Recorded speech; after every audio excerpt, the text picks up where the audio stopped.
¿Por qué generó tanta sospecha el arribo a la Argentina de un avión iraní, también venezolano, con tripulantes venezolanos y también tripulantes iraníes, si ese avión no transportaba armamento, sino que transportaba piezas de autopartes?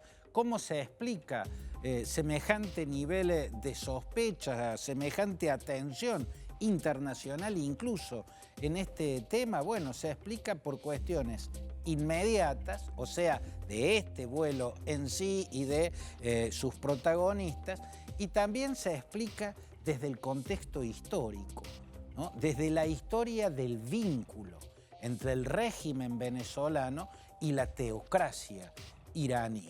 En lo inmediato lo que genera sospechas es que entre los tripulantes iraníes haya posibles miembros de la Fuerza Quds, que es el sector de la llamada Guardia Revolucionaria, uno de los brazos militares del Estado, pero que dependen directamente de la máxima autoridad, que es el líder religioso en este momento, el ayatolá Ali Jamenei. Bueno, la Fuerza Quds es el brazo de acciones en el exterior de la Guardia Revolucionaria y se sospecha que parte de la tripulación o algunos miembros de la tripulación pueden ser miembros de la Fuerza Quds, y eso explica lógicamente una gran sospecha sobre este vuelo. Uno de los tripulantes tiene exactamente el mismo nombre de un alto jerarca de la Fuerza Quds. Puede ser una casualidad o puede ser la misma persona. Por otro lado, hay otros miembros iraníes de la tripulación de esta nave que habrían trabajado o habrían sido miembros de la jerarquía, por ejemplo, de una empresa aérea iraní especializada en transporte de armamentos. Fue la empresa aérea que transportó permanentemente armamento iraní a los miembros de la Guardia Revolucionaria iraní que participaron en la guerra civil de Siria, ¿no? Bueno, ese es un elemento. El otro elemento de la sospecha en lo inmediato está en que volaron o ingresaron en la Argentina con el transponder apagado. El transponder es un aparato, un dispositivo que los aviones tienen y que van revelando a tierra su ubicación.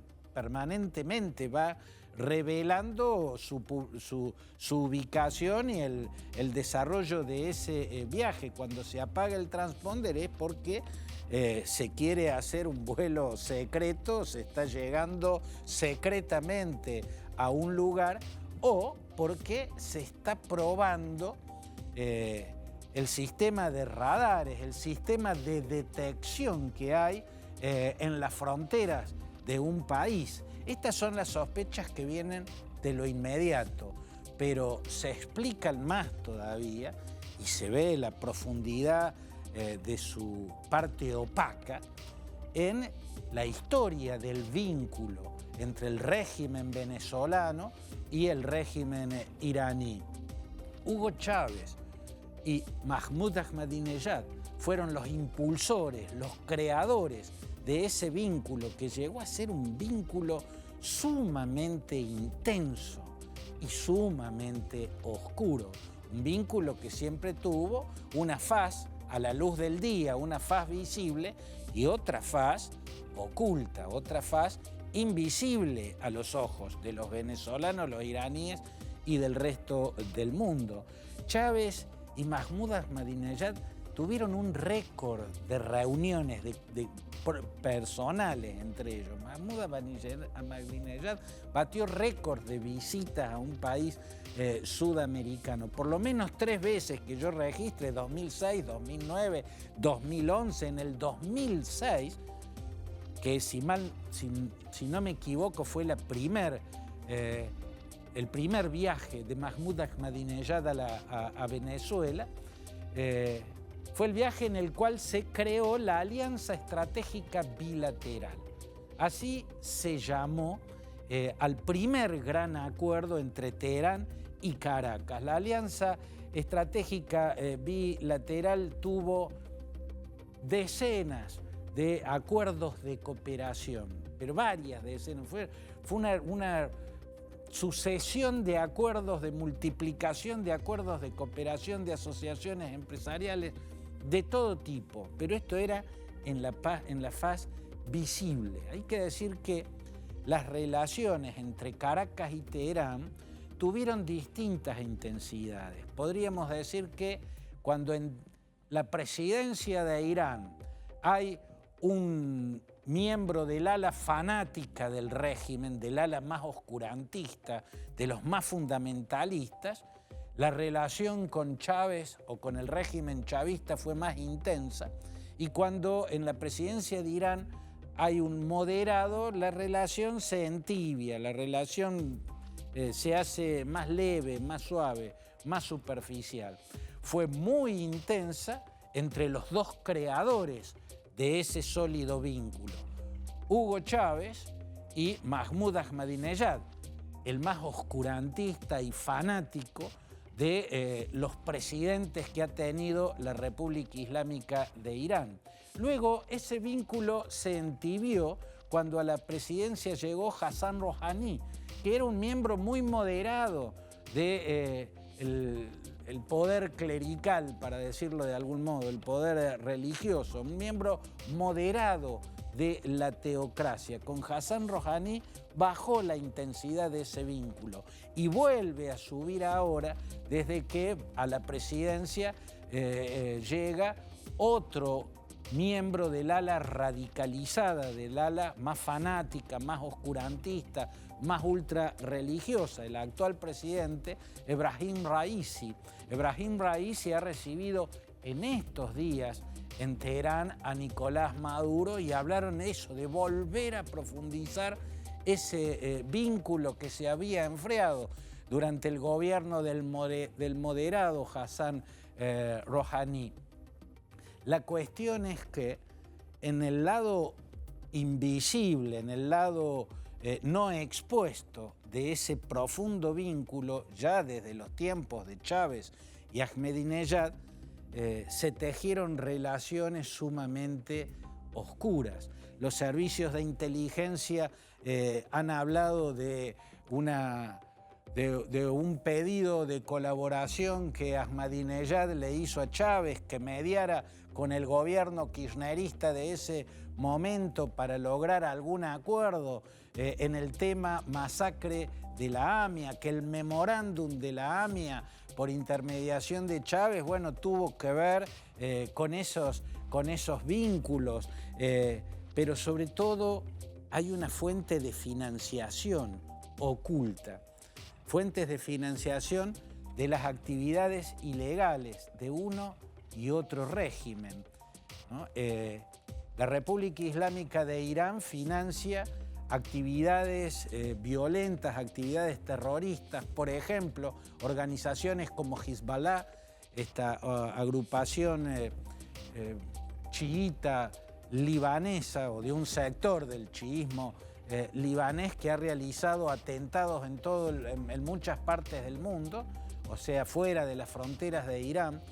Hezbollah visiblemente tiene un vínculo casi de sujeción con la fuerza Quds, o sea, con el dispositivo de acción exterior que tiene la llamada Guardia Revolucionaria de la República Islámica de Irán. Esa fuerza militar que depende exclusivamente del ayatollah Ali Khamenei, ¿no? Para financiar las actividades terroristas de organizaciones como Hezbollah se necesitan fuentes clandestinas de financiación. Eso no puede salir abiertamente desde las arcas públicas. Y en Venezuela, en la Venezuela de Chávez y del postchavismo, el régimen residual chavista que encabezan Nicolás Maduro y Diosdado Cabello, encontraron el lugar perfecto para hacer este tipo de negocios, para generar esas fuentes oscuras de financiación. Fundamentalmente las sospechas apuntan al llamado arco minero. El arco minero está en la cuenca del Orinoco y el arco minero le permitió al régimen seguir financiando la buena vida de su nomenclatura y seguir financiando sus vínculos internacionales, seguir financiando la compra de lealtades en América Latina y también de complicidades en América Latina y el resto del mundo, porque en el arco minero de la cuenca del Orinoco lo que más prosperó fue la minería ilegal. Mafias locales e internacionales o se entregaron explotaciones mineras a agrupaciones guerrilleras aliadas al régimen chavista, como por ejemplo el Ejército de Liberación Nacional, el ELN, que es una guerrilla colombiana, también la FARC en su momento y las FARC residuales que han quedado ahora están metidas o estarían metidas en esos negocios. El oro, el coltán, un mineral clave, altamente estratégico, pero sobre todo el torio. El torio es un mineral altamente estratégico porque se utiliza en la fabricación de misiles. Y el torio estaría entre los fundamentos del vínculo profundo entre Irán y Venezuela, ¿no? Desde entonces, en la explotación ilegal del arco minero de la cuenca del Orinoco, tanto la República Islámica de Irán como el chavismo y el chavismo residual que está gobernando ahora encontraron fuentes de financiación ultramillonarias, de complicidades, de compra de lealtades y de actividades, por ejemplo, desde el lado de Irán, actividades Hezbollah. En la triple frontera, el avión que se detuvo en Buenos Aires y que despierta tantas sospechas, pasó por Ciudad del Este. Ciudad del Este es uno de los puntos de operación del Hezbollah, pero las fuentes de financiación del Hezbollah estarían en Venezuela y tendrían que ver con el vínculo no directo de Hezbollah y el régimen venezolano, sino el vínculo de la República Islámica de Irán, del régimen iraní con el régimen venezolano. Incluso en el 2015, una investigación del diario New Yorker, diario que no siempre hay que tener demasiado en cuenta porque no siempre puede ser del todo serio, a veces tiene tentaciones amarillistas, pero fue un informe con mucho dato, con mucha información que hablaba desde vínculos de Chávez y Ahmadinejad para el asesinato de Nisman hasta, que esta es la parte para mí más clara en ese informe, la participación de Hezbollah y de la República Islámica de Irán, o del régimen iraní, en el lavado de dinero y los vínculos con el narcotráfico que se tejen en el poder de Venezuela.